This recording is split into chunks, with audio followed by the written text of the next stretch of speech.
Freaky Table is brought to you by Nikki Hits Beauty Studio, Bonamusadi, Douala, and Jungle Hawk, Voya.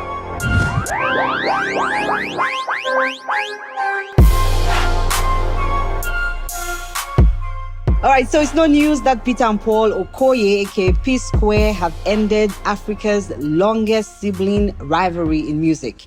But now back in Cameroon, will the longest hip-hop rivalry ever end? Jovi and Stanley Enow are back into the discussion after Jovi's come back into the interview scene after a very long time, and he talked about so many things, but one of the key things that everyone wanted to know was his relationship and where it is now with Stanley Enow. Ladies and gentlemen, welcome to Freaky Table. It's John Gomba, Yana and Ko are here, and we have a lot to talk about. You guys are welcome. Welcome. Okay, who is the star? Okay, no, definitely not. Okay. Nobody's representing anybody. You're on your own. This is Ko Elonge and this is Yana Junior. Yes. Okay. Thank God. We thank the Lord and the head of state. So Jovi is, making an interview. In fact, it wasn't an interview. It was a workshop, which ended up looking like like an interview because everybody was throwing questions at him left, right, center. It was a workshop for with the Douala Music and Arts Festival where he's supposed to perform. So he had this little workshop with a group of media, fans, people are also supposed to perform there. And he ended up a lot about the industry and Stanley Enow. Biggest question throughout the whole workshop.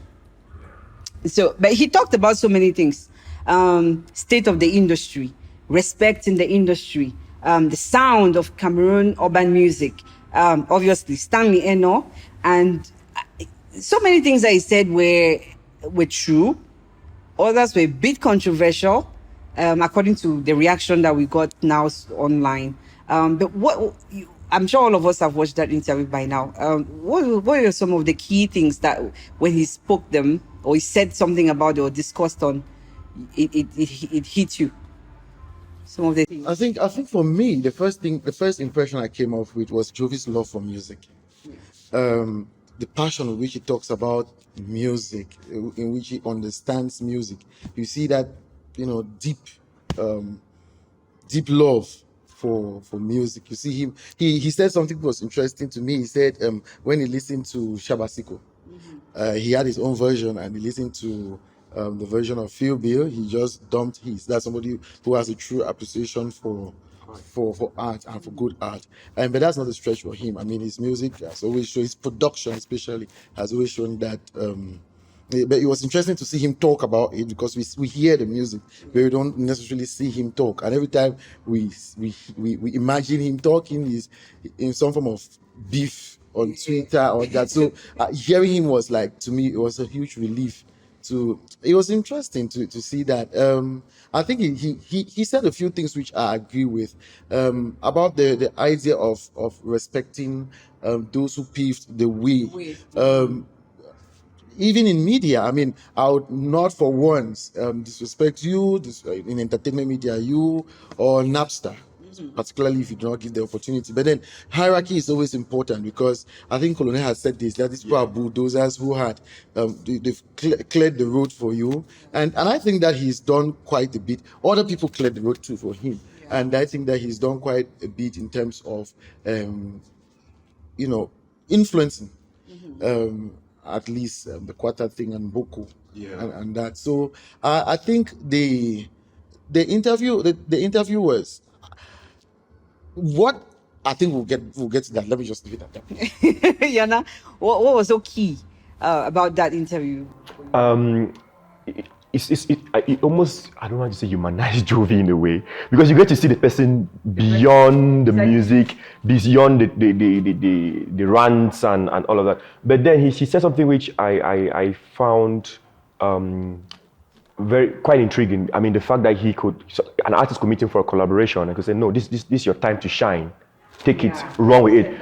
That's somebody who you tell will not want to celebrate another artist. But then also, but when you see him online, you're like, but it's not the same. You cannot reconcile the figures. So it tells you how invested he is in music and pushing the sound or just letting others shine. And but then another thing which I also found interesting is Stanley. Stanley. But I mean, when I say no, because there's no other name we can call. Like it's obvious. He has issues with Malox, but But yeah, it's directly Stanley, and you're like, but this guy, we don't just move on. I mean, I get him. I get what he I get the comparison. But then I quite frankly do not get a comparison. No. See. What I'm saying is I get him is because you could say that this is somebody who I don't know if it's playing in his head, right? Because since 2014 to we're in 2021, guy. 2011. 21. 2011. Move on. And but that was mostly on that issue. That was the biggest concern for most of the fans, even just general music lovers. Like, man, it's so long. We don't want to be dealing with this thing in 2021. We've gone back forth. You know, like, can you just move on with your life? Like, why are you still holding on to it? But it also, like, people like, the grandfriend, wow, the guy can bear grudge for Africa. Like, you understand? Like, there were so many touches, like, opinions on his character. As for that, you understand? But nobody disputed the fact that he was passionate about music. He wanted a particular sound. He spoke about the sound thing, and he said that, you know, he started something, the vocals music or hip hop sound or something like that, and he expected perhaps that other people were going to lift or, you know, suck into it or something, but, you know, everybody just came and started doing their own thing, and now there's no sound. If I held claim that Malox is actually rolling on his sound, and said even Hempe, which is by Stanley, you know, that was the sound. So everybody was like, okay, whatever. Like, wait, Hempe and Boku, like, is it? I think that he took a bit of liberty with some of the facts about. I think that he's greatly influenced hip hop, like, and the idea of rapping in pidgin and the vocal thing and all that. But I think that Jovi's problem is always the way he articulates the things, whether it's writing or now speaking, when he's dealing with a controversial topic. It's that I feel like, okay, my takeaway was, but you want all of this acknowledgement, but it's like these people have not put in anything. They're just taking. But then the question is, how much acknowledgement has he given to the people who paved the way for him? Like Kopo? Yeah. I don't see a lot of that. I see him demanding a lot from this other. There was a reaction. I think some of the people, like including me, I think I was feeling like there was a lot of eyes in the discussions. There was like me, I did, I. There was like, if you're talking so much about, you know, community growth and everything, how come it's just you I'm hearing? What about the other people? It's not like there's Kosi now, there's Mike Monster, there is Young Holiday. I mean, for the hip hop rap game, you know, why is it not we? At some point, it was just a lot of me. I mean, maybe not directly, but he's always giving the impression that the sound is doing, you cannot really do it. Nobody can do it to his level. Or when people have tried to do it, he trashes it like, what is this? This is nonsense. You are trying to, he's a watered down version. So he's the standard. But then, like, I mean, if you want it to be a certain standard, okay, what are probably the maybe direct or indirect structures you put in place, right? For these people now to develop the sound and give it the touch you want to see. You understand? So there's really that aspect. But we will not say people like Young Holiday are doing exactly Boko. It's different. You know, but okay. No, it's not. Something's about to happen here. No, it's first of all, let me say this. I think that this thing of Stanley, Jovi, I think that this thing is overrated. If you ask me, quite frankly, it's overrated. Because and I get tired even talking. I don't even talk about it a lot, but I just get tired even hearing about it. Because this is something which is about 9 years, 10 years in the making. And it's true that Jovi and Stanley have been the biggest thing at their prime, but they are no longer the leaders of the industry. Wow. And them making up for their feud even will not. So the feud is not holding the industry backwards, because in the past 9 years, we've had Magasco, we've had Kosi, we've had Tenor, we've had Loco, we've had Daphne, we've had Salat. Like, there's been enough growth Yeah. in spite of that. I mean, so to me, it's like, but why is this still a running I think story? it is still because there was an interview where he's now speaking after a very long time. We haven't seen him do interviews. I don't know whether he's the one refusing to do TV interviews or TV people are the ones refusing to go to him, or they've been getting to him and he's turning down and then they just give up. I don't know which one, but it was really refreshing to see him speak, you know, on camera after a very, very long time. And we all know that whenever you see a Jovi, there will be a Stanley Enow situation. If you see Stanley Enow, there's always going to be a Jovi situation. But he is the one that, speaking on the respect situation, he brought up the issue of Stanley. And he was being asked the question, obviously, he had to answer. His relationship, where did it actually go that north? And he explained, he said, you know, that was somebody, he kept referring to Stanley as that small man, my small man, you know, my younger brother. You know, that was someone I used to support. I used to do this, I used to do that. But after he won MTV Mamas in 2014, everything just went some type of way because he heard from other people who were closer or close to Stanley, what Stanley may have said or not said about him or where he stands. So it's a lot of ISAs and Kongosas which have ended up to this.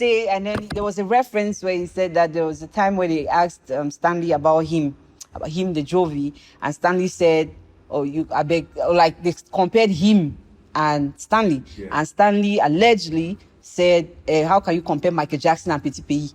Meaning that the Jovi was the Petit Pays and Stanley Enow was the Michael Jackson. So he felt hurt and disrespected, and with all the support he's been giving. But why would you feel disrespected to be compared with Petit Pays? That's disrespectful. To compare Michael Jackson to Petit Pays is disrespectful. No, I'm saying why would Jovi feel hurt, right? To say he's a Petit Pays. Yeah, if you're compared to... No, I get... Jovi is so pro, Boko put the culture and all that. Okay, you get what I'm saying? No, I'm saying where he always comes up with his arguments, right? I'm saying because he's always about... He's talking... I think what he means is the spirit in which that time... Yes, I get that. I'm saying... Yeah, I totally get that. That it's okay. I totally get that. I don't think that if you ideally say... you are comparing Jovi to Petit Pays, he'll be bored. No. I'm saying that reference in general, right? I know who Jovi is. Yes, like you know what? Yes, that's it. You know that because he's always about artists going abroad to do things when they can do it in Cameroon. Or you expect him to be angry that they compare him to Michael Jackson instead? Yeah, it's like an international. No, rather. Again, it is the spirit in which the comparison is being made that will make him angry. Yeah. If you're comparing me when the intention is to show that you're miles ahead of me, that is the spirit in which he's saying that comparison. I don't know when Stanley said it, but that's the spirit in which that is said. And if that was something which Stanley said, clearly that's very disrespectful. That would be disrespectful to anybody. No, I mean it's Michael Jackson. But the thing is, I'm looking at Jovi's track record of the things he says and where he always comes from. You understand? So he's I mean, it's documented how Jovi thinks about Cameroonian music and how artists should own their sound and become. You know, it's more about doing it locally and making it locally. You know, so he doesn't really care. That's the thing. There are a few things. First of all, they don't have a hip hop feud. It's more so they don't have a hip hop beef because hip hop beefs are solved with hip hop. Yeah. So they don't have that. Yeah, they don't have that.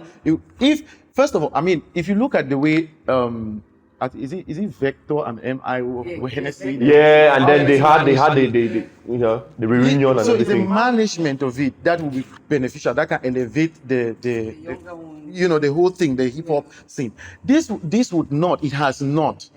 You understand? It has not. And I think that they are holding on to straws that are not strong enough because it's not like I was even expecting. First of all, I don't think that, because some people talk about collaboration, I don't think that, first of all, that those two people are compatible as artists.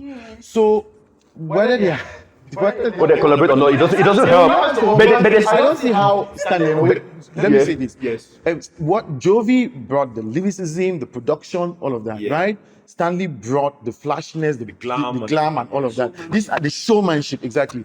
Two separate. that was exactly things. what I was Two yeah. separate things. That's right. There is no way Stanley will want to get on a track with Jovi because clearly that's a stronger person. And I don't think that Jovi wants to feature in a video. With Stanley. You're like, what's happening here? Two worlds apart, brought Like, together. it seems like very small things like that, but you know that, you know. So I was like, so I don't get the rivalry is on a very personal level. And I am completely uninterested in their personal issues now because it's clearly not hip hop related. It's not even hip hop bound. But speaking about that, right, before we, I think last year, 2020, it was reported that Stanley reached out just because he felt the whole thing has become so toxic for the industry, for the young people, for the younger upcoming artists, and felt like, you know what, let's just, even we don't have to be best friends. But let's just kill this thing and let everybody grow. Let this camp and division should just stop. And he reached out to Jules Nya. Jules Nya has been on the show before. He's the one who interviewed Jovi or held the camera for the whole thing. And thinking, Jules Nya is like the best mediator between him and Jovi since, Momac Records and all of that. And what I got or heard was that when he reached out to Jules, he felt like Jules would be neutral in the whole situation. Say, okay, I hear you. I'll hear that other person. Then bring the two of you together and see how this thing can be trashed out. But he felt like Jules Nya judged him or even gave him a verdict before he could even say the things that he wanted to say. Like Jules was like, but you disrespected the man. Why would you? So he just felt like, okay, it looks like you will not even listen to me. So, and then, the whole things. And he even made a call. He did give that call to Jovi. The Jovi says, I need to talk for that man. You see, I mean, the thing is, we talk about respect, but respect is also in how. It's an hypocrite. What's wrong with this guy? He's an hypocrite. You respect me, I respect you. That's why he's an hypocrite.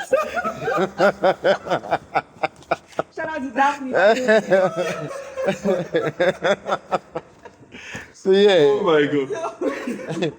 So yes, allegedly, reportedly, that's what may have happened. I think one person has just given up and said, okay. I just see I really, quite frankly, this thing, I get really bored with people thinking that these people have to be in good terms. I don't see how them being in good terms moves the industry forward. I don't see. I think that Jovi said something which was very interesting, which he said it's sometimes he can be very factual but also very disrespectful. He said something like, okay, he's had a lot of comebacks and Stanley has not had any. I think something like So Jovi, he did Done for Quad. He come back with Bastard. Comes back with which one? Cash. Epiqua, and then this other one. So he's had a number. And has also had projects out there with Stanley had Henpe and Bounce My Way. no, but after that it's only My Way. And quite frankly, if you listen to My Way, it's not Stanley that gets you. It's TZ and Loco. To show you that it's not even Stanley that gets you, when Stanley did the remix with Diamond, yes, it flopped. It did. It flopped. But not every song is supposed to be remixed anyway. But I mean, when the song is rising like that, you want to get into I think different. that we can focus on the people who are really doing things now. I totally get why people want to focus on them, because you see people who have They've created cult following. yes, minus that. I mean, they're like the blueprints, but for different universes. You understand now? There's a okay. This guy is the art. He's focused on the art. This other guy is focused on getting the deals and just being in front of the cameras and then just making a lot of money from endorsement deals. So you have to, now, but then none of them are able to. I think the hope of them collaborating is people reconciling those two universes to one, because I frankly don't think. But how do you reconcile it? No, I'm saying it's a public fantasy. It's what they dream and hope for. Because it's like you're saying something will come out of it. That's the beauty of hope. Yeah, that's hope. That's the beauty of hope, actually. You understand? So I'm like, okay, we will just know they are cool, but I don't think that anything huge.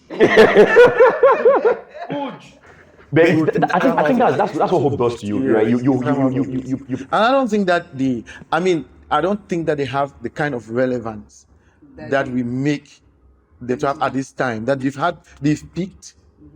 Both of them, they've peaked. There are things which they do that can contribute, but I don't.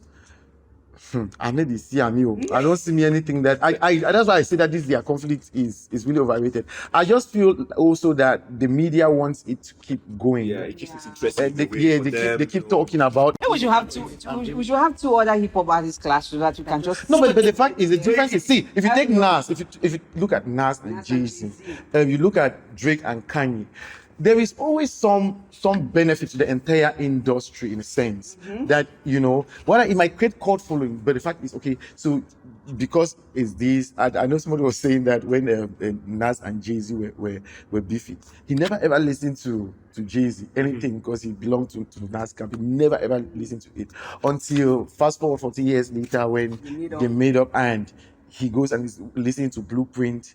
And it's like, man, this is what I've been missing.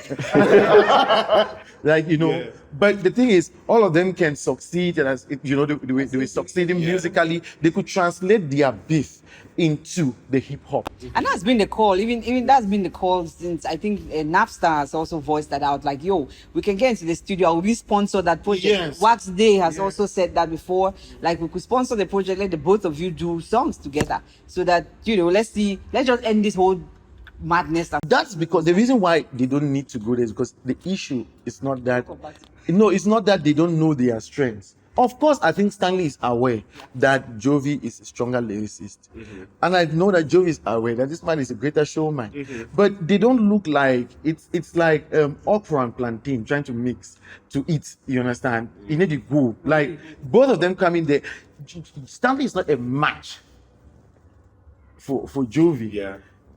I'm trying to see the universe in which.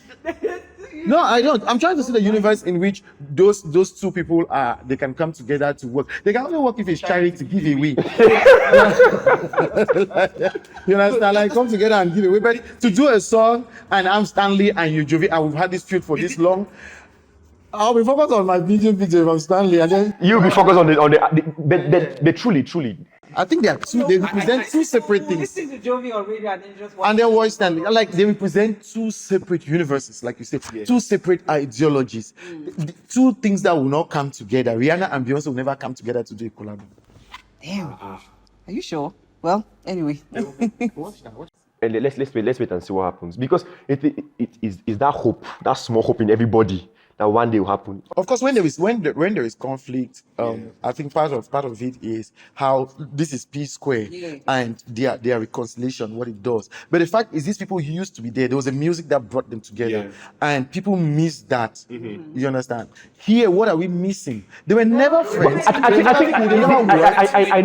can imagine what people are missing. People are missing the fact that these are supposedly pace setters in their own right? But these pace setters have never united on something to give the industry a certain level, something to look up to. Like, okay, you know what? We can be divided in terms of personal beefs, right? But when it concerns the culture and the music, we come together and do something. I think that's a feel good story people want to see. That's why I say is the hope, because if you listen to what people always say after they criticize maybe Stanley. Have we not had people who've done things which are of the scale of what Stanley and Jovi have done? We have. Over the years, we have. After them, we have not had them. No, that's what I'm saying. That because they are pace setters, so people. It's just that fantasy and that hope that one day it will happen. It's that kind of thing. Who has done that? What exactly? Like the type of thing that Jovi has done, and like of that level, and Stanley. In terms of their path. Yeah, in terms of their career path. The career path.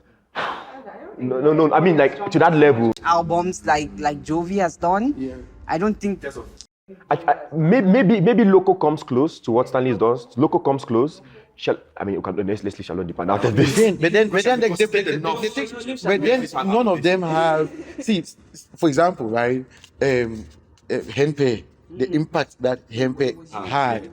I mean, whether you talk in terms of the music, you talk about in terms of merchandising. Oh yeah. Or everything. It was huge in terms of awards, and then how he built on that in terms of the career path, the number of collaborations from South Africa to Nigeria, like all of that.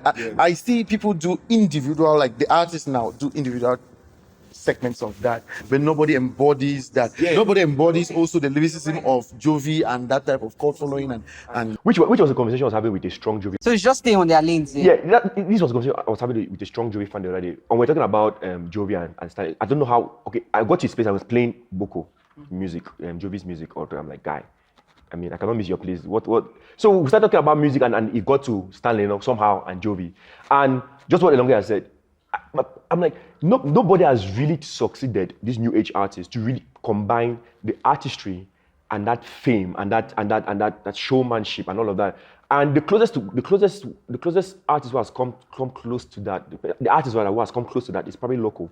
Who has matched the art and that fame, because you could see him now redefining his Salatiel to some extent. I think Salatiel is more like okay, I think Salatiel gives me a very artsy vibe. Yeah, he's more like the man from the background. Yeah, from the man from the background. Yeah, I think he's been known as a producer for a very long time. So it's always the producer is always the person behind the artist. What of Tenor? Nah. He's been inconsistent. He's out of jail now. But he has a crime over his head. Yeah. I mean, that's what I'm saying. That those are if Tenor consistent. Definitely close, but I'm saying I mean at this level. The thing is, we're still trying to find out the. None of them has the genus of the genus of say Jovi and the showmanship of Stanley. That's what I'm saying, and that's why I keep talking about the public fantasy, because it doesn't exist. So when that comes together, they've satisfied that, like, okay, yes, we've seen two people. I just feel that people are wanting some of the people are wanting this collaboration so that you can just continue the. Or rather, to find out that just to out each other, maybe just to say Jovi, just to out each other. The Jovi bonding man for this song. Yeah, but Stanley not body for sap, that kind of thing. They create another level of debate. Yeah. Even if these people make up, I don't see how. It's not like a Nas Jay-Z thing. No, in our context, it is. Don't try. See, Nas is a lyricist, but Jay-Z took have been argued like that. Like these are top. I like they are both really good. But Stanley is not compared to Jovi in terms of the musicality. Yeah. Not in terms of production. Not the spirit of beef. So they might compare their careers, like how successful they've been career-wise. So we can just say Nas and Future. What are you doing? But the interesting thing is, in all of this, in this field, the interesting thing is that, Stanley reminds me a lot of Drake in the Drake Kanye. Oh, yeah. Because you never hear Stanley talk. Yeah, you don't. So you don't know when he says these things. You never know when he says it that really gets under the person. And then Jovi is always reactionary. So you're getting from Jovi, but so he now comes off as the angry person. Yeah. How can you like this? Maybe he actually said it. Maybe, but you don't hear him saying it. And it's like when you meet him, it's like the thing about it is that one of the greatest beefy lines I've ever heard in a hip hop track in Cameroon was in Bounce. When he said, chilling, sitting here one day, I think it's first class. But then, if their beef was something which they could translate to the music, whether he said that would be okay, and that would be a competitive sport, because then you're like, okay, part of the sport is that we can go, have this we understand that that's the sport. You understand? So, but I don't think that we have that culture. At least their few does not have that type of culture where you think that they can use it artistically. No, theirs is that kind of people man makes it. If people are going to put it next, if he poison me, it's just strange. I mean, imagine that if he poison me, he gonna be the best. So just stand up like clearance. You're on the gem. So like I just. I just feel like that's it. I don't see any reconciliation coming soon. No, I don't even want that. They should just stay. Everybody should just stay on their lane, man. They should, The longer they stay, the longer this thing continues. Frankly, I've moved on. I've moved on, man. I've moved on. I don't care whether they. I've moved on. I'm so with Kosi, with Loco, Mike Monster, with the new people who are Young doing Boy. that. These people are no longer in their peak. They can be they are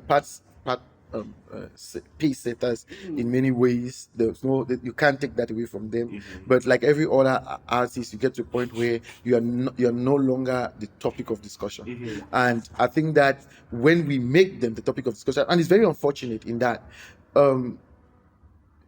we are unable to see the new people who are supposed to be flag bearers. So oftentimes when people talk now, because of how global, for example, Stanley is, you are unable to see the beauty of the geniuses that are there, because he still appears, because we talk a lot about this day, I think.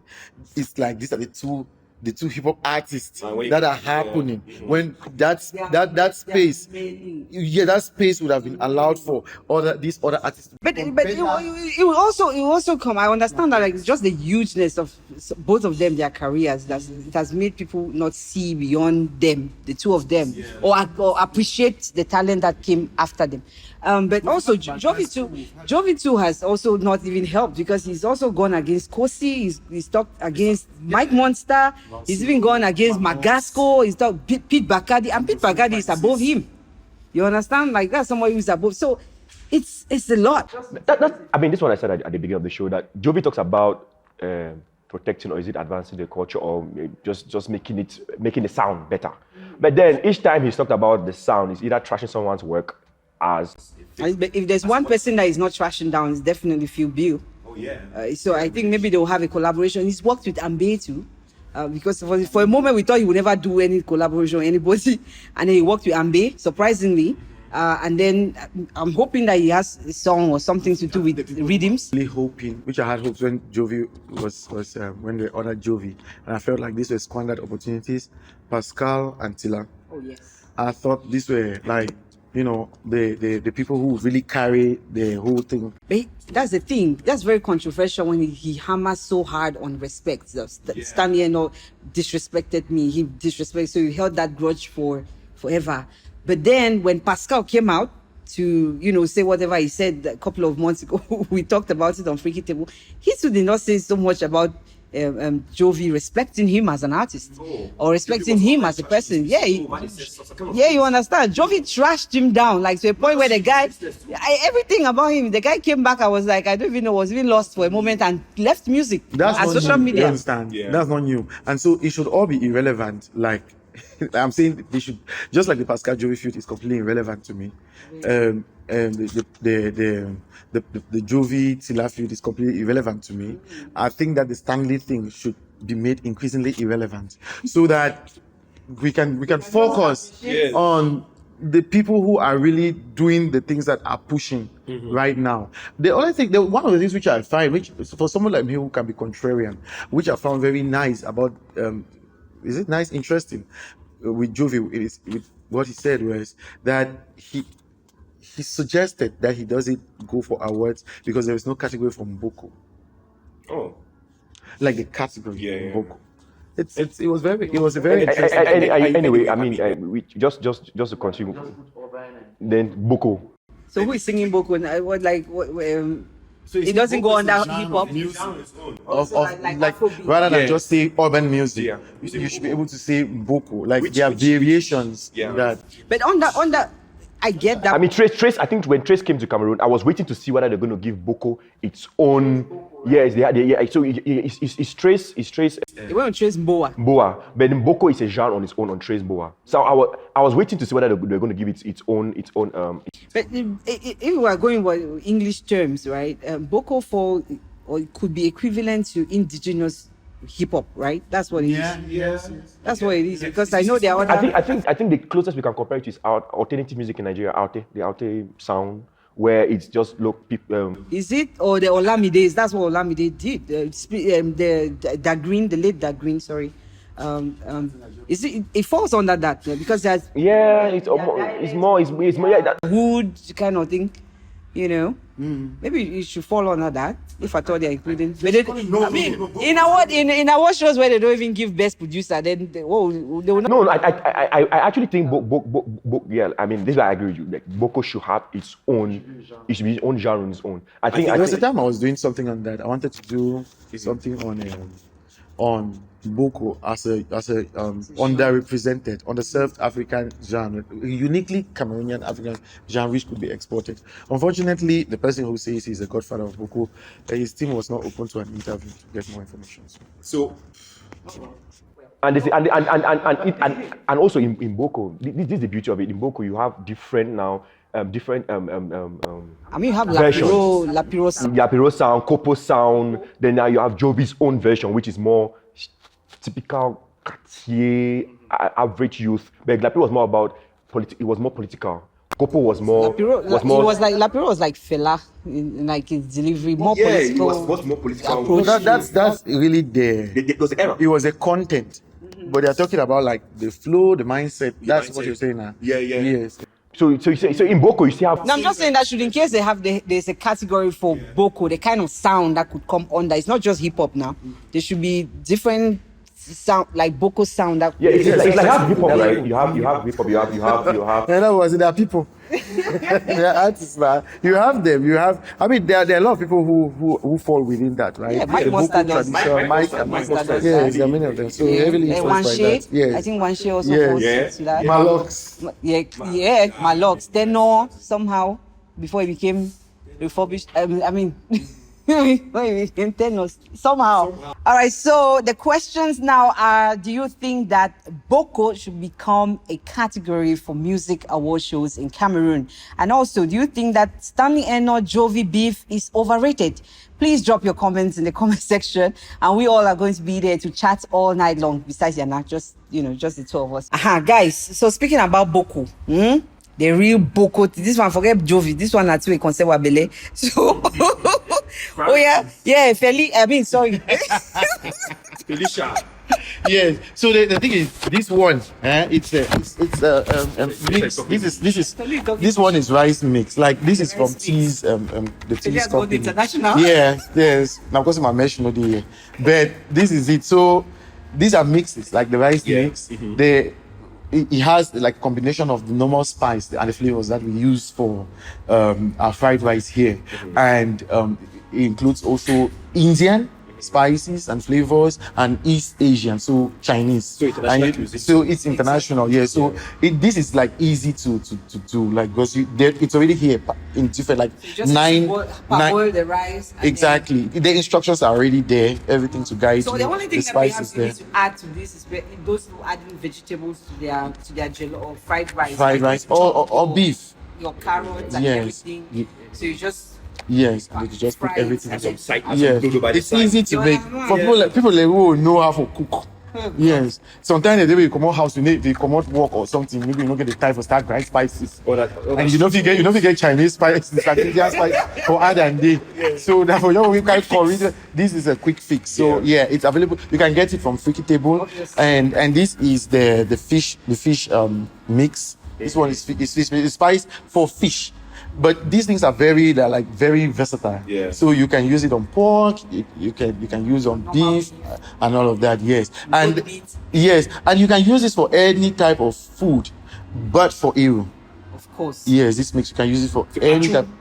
You can use it, but for Eru. What it does is it enhances the Yes. So you can use it. It's really good. Yeah. So you can get it. You visit the Freaky Table thing. Our site, whether you go on Facebook, follow us on Instagram, social media, you can get it. You see the prices. It's more affordable on Freaky Table. So easy cooking. Make your life in the kitchen easier. Feli will be cooking. Yes. Thank you guys so much. Stay safe. Stay out of trouble. God bless you guys. Good friend, my rice. Freaky Table is brought to you by Nikki Hits Beauty Studio, Bona Musadi, Douala, and Jungle Hawk, Boya. Contact Jungle Studios, which is located at Solidarity Junction, Boya, for all your photography and videography.